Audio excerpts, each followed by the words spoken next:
Hello all you fellow vault dwellers, welcome to a completely different type of video on the channel. Due to the Fallout 76 videos doing okay and the Fallout shorts doing okay, we've decided to do another Fallout 76 video. With the Invaders from Beyond event coming to an end, I've decided to talk about the 2 guns that you could obtain from this event and see if they are worth it. Last video we talked about the Alien Disintegrator, and this video we'll be taking a peek at the Alien Blaster. Unlike the previously mentioned Alien Disintegrator, there are a few ways to obtain this weapon.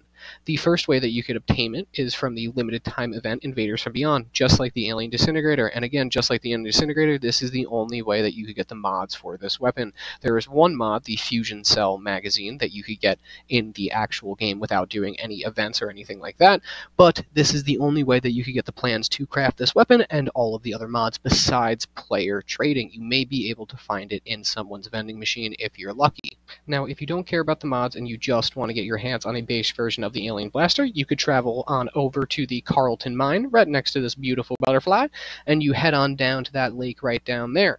Inside this lake, we will see a blown open safe that has some burnt books, a Alien Blaster in there, and a rusted key. Go ahead and pick that key up. That is how you get the Fusion Cell magazine for it. I don't really suggest you use the Fusion Cell magazine, but if you are a completionist and want to get every single modification for this gun, that's how you do it. So, like I said, base version of this gun, you won't be able to put any modifications on it. Come over here, grab all this up. I will have another video out soon telling you what to do with the rusted key in order to get the Fusion Cell magazine. Finally, there are 2 unique versions of this weapon. The first one, however, is not obtainable in-game anymore because it came out with Season 8. If you did not participate and get it with the Season 8 scoreboard, you cannot get it anymore. The second version is the Vats Unknown. You get this after completing the quest line that comes with the ally Commander DeGrue, otherwise known as Sophia DeGrue. It's a super short quest, and obviously I would 110% recommend doing it just to bang out those missions. You get a cool ally that's able to give you 1 mission per day, and then also you get a really fucking good version of this gun. I think that it comes with great mods. It makes it something you don't have to go out and roll one off the bat. Now let's get into the crafting and stats of this weapon. This weapon, like the Alien Disintegrator, can be crafted at levels 20, 30, 40, and 50. Depending on your perks and overall build, the gun will do different damage. For my base damage, I get 68 energy damage per shot. Getting into the mods and the skin, you could see the Alien Blaster has a total of 7 mods. 1 barrel mod, 1 grip mod, 3 mag mods, 2 sight mods, and it also has 2 skins, I believe. I only have the one that I got from the Invaders from Beyond, and then the other one can be purchased at the Atomic Shop, I believe. I don't know how many atoms. It changes from time to time. And then the Cryo Mag, in my opinion, is the best, and then also the Poison is the worst, just like with the Alien Disintegrator. However, though, you don't really need a mod for this weapon. We'll get into that with the testing, though. I'll let you guys see that. But again, Cryo is the best. It definitely increases the damage by a little bit. But without any of the mods, you could still make this motherfucker work. As you could see in the footage, I am not really doing a max damage build. I do have some of the damage perk cards equipped, but I am not building out this weapon for max damage. You can make this weapon stronger. You can make this weapon weaker. It all depends on your build. Against low-level enemies, this thing works fucking wonders, just like the Alien Disintegrator. As you can see, it's even doing more damage than the Alien Disintegrator. Now let's move on to higher defense enemies, like the Super Mutants. This thing doesn't take many shots to put them down, and even on mini-boss enemies like the Grafted Monster, this thing does fucking work. It is not a bad weapon, but unfortunately, just like the Alien Disintegrator, it does not have enough kick to be a viable boss weapon. But fuck it, man, this thing is fun as fuck. Now, I don't know if you guys could notice in that footage, but I did not have the Cryo Mag attached. Now, once you attach the Cryo Mag, this thing really starts to show its full potential. The fastest you could pull the trigger fire rate, paired with the base damage plus the cryo damage, makes this thing just plain old fucking mean. I would say this is probably the second best pistol in the game. I was going to say the best, but the Gauss pistol exists. I mean, I know it's not really saying much to say that this is one of the best pistols in the game. I think it's definitely the funnest pistol in the game, but I know that's not saying much.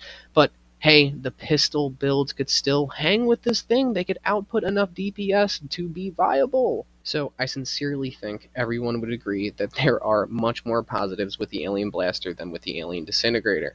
But just like the Alien Disintegrator, this thing is super cheap to use in VATS. It excels in VATS. It is perfect if you have a VATS build. You could just swap over to the pistol damage perks and the science damage perks. I don't really recommend this thing if you're not using VATS, but if you are, give it a try. For a pistol, this thing has a great fucking magazine boasting an impressive 42 shots per base mag, and it gets cut down to 30 per mag with the cryo mag, but the damage is definitely worth it. Like I said previously, this thing's fast as you could pull the trigger fire rate is literally the best part about this weapon. This feature alone makes the Alien Blaster one of the highest DPS capable pistols in the game. I actually do believe it is the highest capable DPS pistol in the entire game, including the Gauss pistol. Finally, just like the Alien Disintegrator, if you guys saw that video, if you didn't, I suggest you do, but I fucking love the look of the alien weapons, especially with these skins attached. It sounds amazing, it looks amazing, and it is just fun to fucking play around with. For someone that has surpassed the 1,000 hour mark in this game, fun is the most important part. I don't want to continue to use the same old, same old. I want to switch it up, and the alien weapons are a perfect thing to do that with. Now, obviously, this gun isn't just full of positives. It has its downsides. It has its negatives. Every rose has its thorns, so let's talk about the ugly that comes along with the Alien Blaster. Just like the Alien Disintegrator, this gun isn't the best on ammo, and by that I mean the ammo pickup after each kill, the ammo pool. Also, the ammo is somewhat costly to craft in bulk quantities. If you're a newer player, if you're endgame, you won't have any worries. Now, I know what you're saying, there is a fix with the fusion cell mag, but it cuts the damage so much, and it's just not the fucking same. Damn it, I want to shoot alien cells, not fusion cells. Another downside to this gun is how difficult it can be to obtain. If you missed Invaders from Beyond, you're kind of fucked on getting the plans, unless you rely on the Hearts of Strangers. Now, you won't be able to obtain any of the mod plans from scrapping this gun. You'll have to get it from the event Invaders from Beyond, just like the Alien Disintegrator.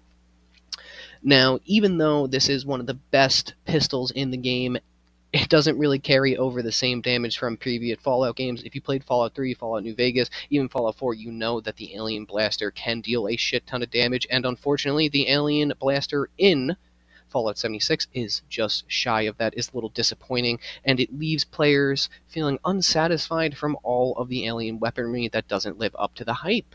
My final words for this weapon are just like the Alien Disintegrator. I would highly recommend every player at least try it out once. I recommend that the lower level players go out to the lake, pick it up, try farming it there, and I recommend that the higher level players go out and get the VATS Unknown from the quest line. That was the weapon that I used during this whole entire recording process, and I didn't have any issues with it. Really, it's a really short, really easy quest line. It's fun. I recommend you do it. It's just from an ally. Do it if you beat the game. Do it if you're bored. If you are going to do a pistol build, I suggest you get it no matter what, because it definitely will be one of the top pistols that you use. It's right under the Gauss pistol, in my opinion. I actually think it may do some more DPS than the Gauss pistol, just because of how fast you shoot it. I think it is one of the most fun guns to use in the game, just like the Alien Disintegrator. Both of those guns scratch that little alien itch that I have in the back of my mind. I love the way this gun sounds, I love the way that this gun looks, and just like the Alien Disintegrator, if you really sit down and make a full build out of it, make the scientist build, you could go ahead and you can make it a viable weapon. The scientist build is something that I'm going to be working on the YouTube live streams. Go ahead and check that out if you're interested, if you want to see more content like this. I appreciate you guys stopping by. Let me know what you guys think about the alien weaponry inside of the comments. Let me know what you think about the Alien Disintegrator and the Alien Blaster.